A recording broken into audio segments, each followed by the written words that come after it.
আচ্ছা, তো আমি আগের আগের ভিডিওটাতে HTML এর সাহায্যে কি করে আমরা ওয়েব পেজ ডিজাইন করব তার বেসিক স্ট্রাকচারটা একটু শুরু করেছিলাম এবং এটাও বলেছিলাম এই HTML দিয়ে একটা তোমাদের ওয়েব পেজ দেওয়া থাকবে, যে তোমাদের বোর্ডের কোশ্চেন যেটা হয় সেখানে এটা একটা গোটা বড় কোশ্চেন থাকে 7 মার্কসের।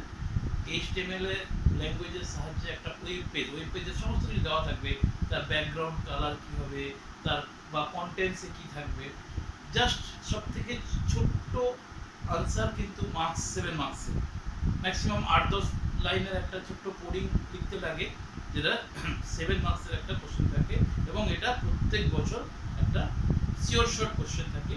আমি আগের দিন বেসিক একটা স্ট্রাকচার, যেটা যে কোনো ওয়েব পেজ বানাতে গেলে ফলো করতে লাগে, একটা বেসিক স্ট্রাকচার যেটা HTML দিয়ে শুরু হয়, হেড, তারপর বডি, লাস্টে বডি শেষ আর HTML শেষ, এবং যাই থাক না কেন এই বেসিক স্ট্রাকচারটা কিন্তু ফলো করতে হবে। এইবার ওখানে আমি একটা টাইটেল দেখিয়েছিলাম আগের ভিডিওতে, যদি কোশ্চেনে যদি বলে দেওয়া থাকে যে টাইটেল দাও এইটা, তাহলে যেটা বলবে আমরা সেই টাইটেলটা ওখানে টাইটেলের জায়গায় দিয়ে দেবো। আমি আগের ভিডিওতে এটা দেখিয়েছিলাম। আচ্ছা, যদি কিছু বডির মধ্যে যে কন্টেন্টসগুলো আমি আজকে সিমেনলি সেই কন্টেন্টসগুলো আমরা পরপর আসবো, এবং কিছু কিছু বেসিক জিনিস সবার আগে, যেমন একটা HTML এ হেডিং কীভাবে দেবো। HTML এ হেডিং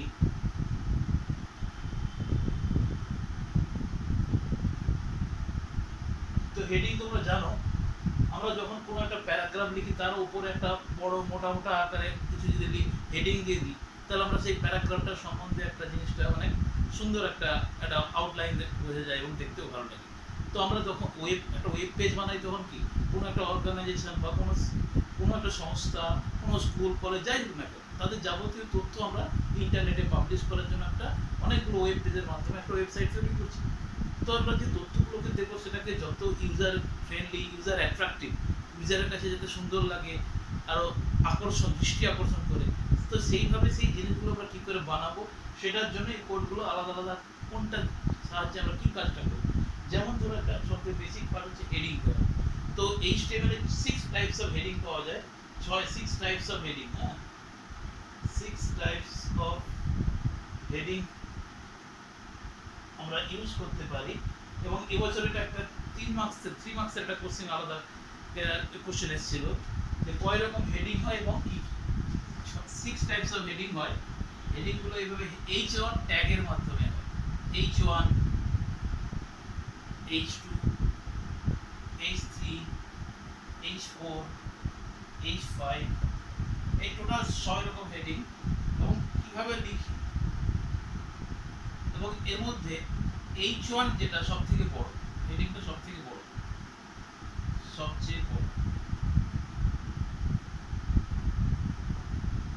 এটা সবথেকে মানে H1 এরকম এক্সাম্পল কিভাবে লিখছি আমি, দেখো ধরো আমি লিখবো শিলিগুড়ি বিবেকানন্দ বিদ্যালয়, তাহলে এইভাবে H1 মানে সবথেকে বড় হেডিং আসবে। এখানে আমরা যাই খুশি লিখি, শিলিগুড়ি ধরো BBHS এরকমটা লিখলাম স্ল্যাশ H1। প্রত্যেকটা এগুলোকে বলা হয় কন্টেনার ট্যাগ, মানে কি এগুলো শুরু হলে শেষ করতে হবে। এই যে শুরু শেষের মাঝখানে আমি যে লেখাটা লিখবো, এই লেখাটা আমাদের ওয়েব পেজে সবথেকে মোটা বড় বড় আকারে আসবে। সবথেকে এটা একটা মোটা এবং বড় হেডিং, সবথেকে বড় হেডিং এবং সবথেকে ছোট হেডিং হচ্ছে H6, এবং হেডিংটা আমরা এভাবে ইউজ করবো।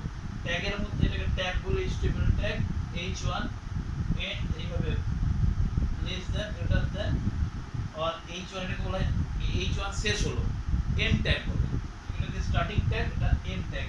এর মাঝে আমরা এর মধ্যে যে কন্টেন্টস, যে জিনিসটা আমরা লিখতে চাই সেটা লিখে রাখবো, ঠিক আছে। আগের দিন আমি বডির মধ্যে মেনলি দুটো থাকে, ভিজি কালার বা বডি ব্যাকগ্রাউন্ড, আরও থাকে আমাদের যেটা কমনলি ইউজ হয় সেগুলো অন্তত জানতে হবে। ব্যাকগ্রাউন্ড কালার দেওয়ার জন্য আমি বডির মধ্যে লিখবো ভিজি কালার, আমি আগের ভিডিওটিতে দেখে বলেছি। আর ব্যাকগ্রাউন্ডে কোনো ইমেজ দেওয়ার জন্য সিম্পলি ব্যাকগ্রাউন্ড ইকুয়ালস টু ইমেজের ফাইলের নাম, ডবল কোটের। তো হেডিং দেওয়া ক্লিয়ার। আমি আগে ছোট ছোট জিনিসগুলো, আগে কোডগুলো ক্লিয়ার করে নিই, তারপর আবার আমরা ওয়েব পেজ ডিজাইন করবো এবং পুরোপুরি ওয়েব পেজটাকে আমরা দেখাবো কীভাবে ওয়েব পেজগুলো কাজ করে।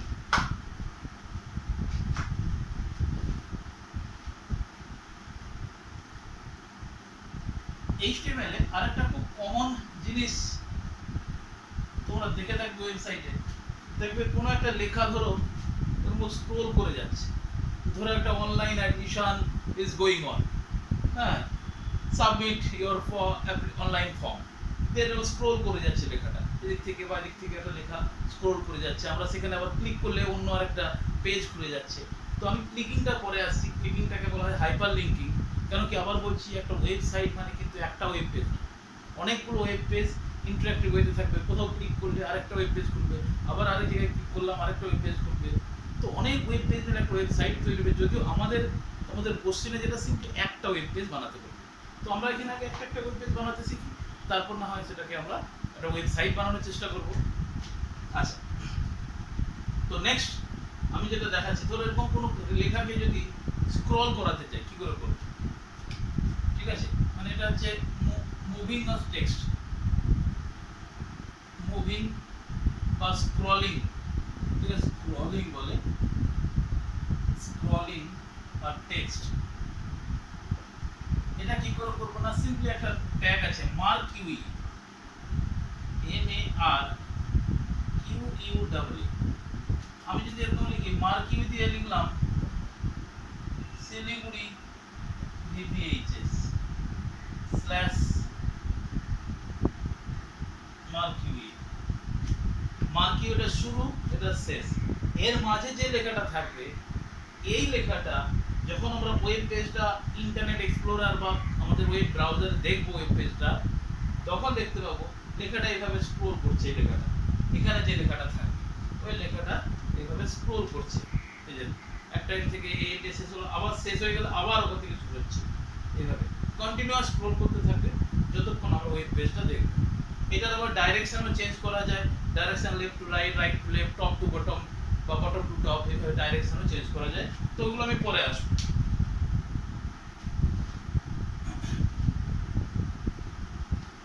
আচ্ছা, আমরা কোনো একটা যদি ছবি আমাদের ওয়েব পেজের মধ্যে ছবি কি করে পোস্ট করব, how to post it,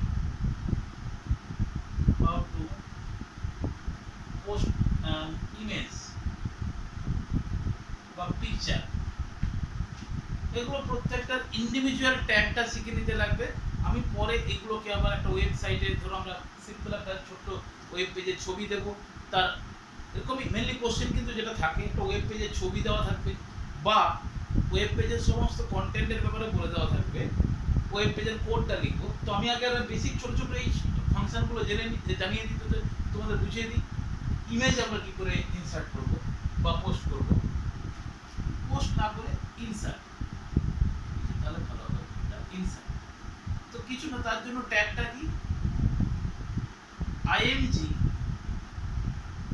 src equals to, simply এখানে ডাবল কোটের মধ্যে file name with extension dot JPG, যেটা যেরকম এক্সটেনশন থাকে। আমি যদি ধরো একটা সে abc ডট জেপিজি বলে একটা ফাইল আছে, একটা পিকচার আছে, সেই পিকচারটা আমি আমার ওয়েব পেজে সেট করতে চাই, তাহলে সিম্পলি এখানে আমরা এই abc ডট জেপিজি দিয়ে দেব।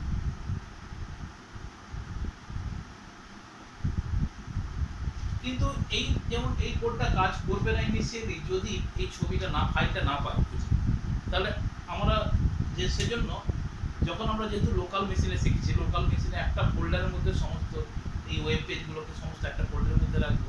কোনো ইমেজ যদি দিতে যাই, আগে সেই ইমেজটা ওই ফোল্ডারে কপি করবে, আদারওয়াইজ ওটার আবার পাথ সহ দিতে লাগে। তো যেহেতু আমরা লোকাল মেশিনের মধ্যে করবো, রিমোট মেশিনের না, তো এখানে জাস্ট সিম্পল বেসিক পাথ দিলেই চলবে, জাস্ট ফাইলের নাম দিলে, একই ফোল্ডারে রাখলে জাস্ট ফাইলের নামটা দিলেই চলবে।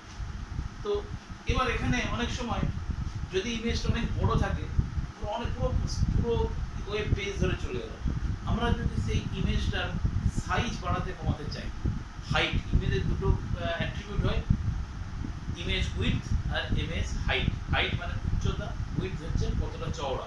তো সেটা কি করে করব, কিছু না, এটা শেষ না করে এর পাশেই আমি লিখব উইডথ ইকুয়ালস টু 100,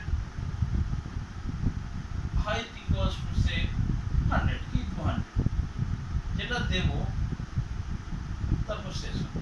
তাহলে এরকম একটা ইমেজে এরকম একটা ছবি আসবে, যেটা ছবি আসবে সেই ইমেজটা ছবি চলে আসবে। এটা স্যার জাস্ট পিক্সেল হয়, 100 পিক্সেল মানে যেটা যদি আমাদের স্ক্রিন ধরো 600 পিক্সেল, তো সেই অনুযায়ী রেজলিউশন 600 হলে 100 যতটা হবে সেই অনুযায়ী আসবে। অনেক সময় আমাদের যেটা বেসিক আরো কিছু হয়, এটা এইভাবে আমরা ইমেজের হাইট উইডথ এগুলো সেট করতে পারি। আমরা যদি কোনো ফন্ট, আমরা যে লেখাটা লিখছি যেমন H1 H2 H3 এগুলো দিয়ে আমরা ডিফারেন্ট ডিফল্ট কিছু হেডিং মোটা মোটা লেখা আনতে পারি, কিন্তু নরমালি আমরা যদি কোনো নরমাল যদি কোনো টেক্সট লিখি সেটা ডিফল্ট ছোট ছোট লেখা আকারেই আসবে।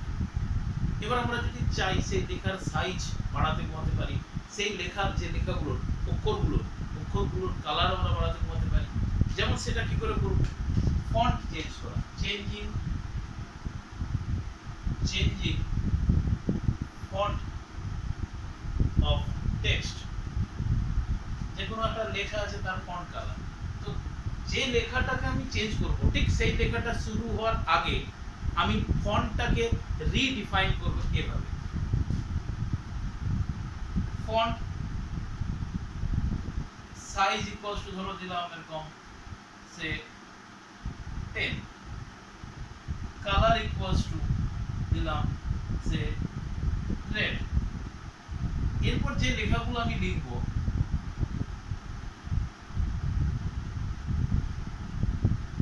এই দুটো ফন্ট শুরু শেষের মাঝখানে যত লেখা থাকবে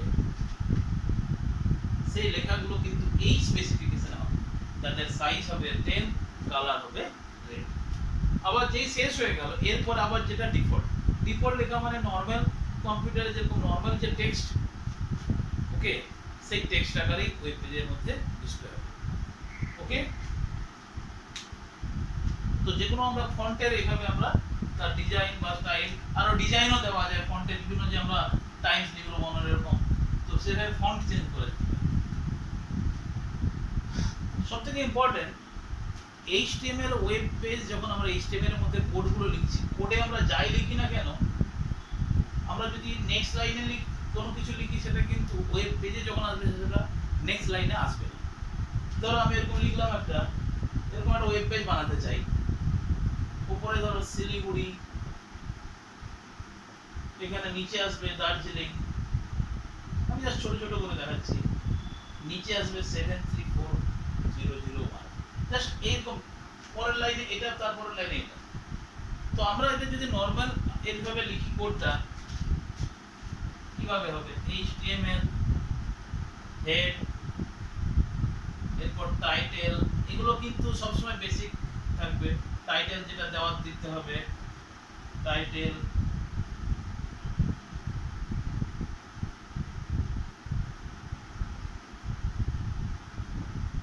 এরপর বডি শুরু হবে। আমি জাস্ট এইরকম একটা টেক্সট ডিজাইন আমার ডকুমেন্টের মধ্যে আছে, তো কিছু না, কেউ যদি নরমাল এভাবে লিখে দেয় শিলিগুড়ি, এখানে নিচে লিখলো দার্জিলিং, তার নিচে লিখলো 734001, HTML কিন্তু অবশ্যই শেষ করতে হবে এইভাবে। কিন্তু এভাবে যদি আমরা লিখি, যখন এই ওয়েব পেজটা আমরা দেখব, ওয়েবসাইটে যদি দেখব, তখন কিন্তু শিলিগুড়ি তার পাশেই দেখাবে, দার্জিলিং তার পাশেই দেখাবে 734001, মানে এটা নিচে নিচে কিন্তু আসবে না। অটোমেটিক লাইন ব্রেক করা যায় না, ইভেন অটোমেটিক স্পেসিংও করা যায় না। তাহলে আমাদের লাইন ব্রেক দেওয়ার জন্য একটা এক্সট্রা কোড দিতে লাগে, সেটা কি সিম্পলি বিআর বা বিআর স্ল্যাশও দেওয়া যায়, বিআর দিলেও হয়।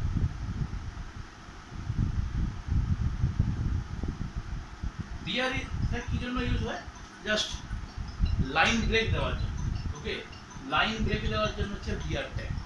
ওকে, তো আজকে এইটুকুই থাক, আমি পরের দিন আবার এখান থেকে শুরু করব পরের ভিডিওতে। তো এইগুলো কিন্তু আমি পরপর একসঙ্গে ভিডিওগুলো পাঠাবো, যাতে করে তোমরা পরপর সবকটা ভিডিও দেখলে মোটামুটি ওয়েব পেজ ডিজাইন সম্বন্ধে তোমার একটা আইডিয়া ক্লিয়ার হয়ে যায়। তো এটা হলো আমাদের সেকেন্ড পার্ট 2 ভিডিও, পার্ট মানে নাম্বার 2 ভিডিও। এর পরের দিন আরও কিছু এবং ছোটো ছোটো এ করে আমি ছোটো ছোটো ওয়েব পেজ বানানো দেখাবো। ঠিক আছে, আপাতত আমি এই দুটো ভিডিও তোমাদের দিয়ে দিচ্ছি। এরপরের আরও 2-3টে ভিডিও আমি দেবো, সেগুলো কিন্তু ভালো করে ফলো করতে হবে এবং পারলে সবকটা ভিডিওকে একসঙ্গে পরপর পরপর দেখবে এবং দেখে নিজেরা কোডগুলোকে লিখে নিয়ে ছোটো ছোটো ওয়েব পেজ বানানোর চেষ্টা করতে হবে। ওকে, আজকে থাক এইমাত্র, আপাতত এটুকুই। আমি এই দুটো আগের দিনের ভিডিও এবং দুটো পার্ট 1 পার্ট 2 আমি তোমাদের দিয়ে দিচ্ছি, তো তোমরা একটু দেখবে অবশ্যই। ঠিক আছে, আজকে থাক।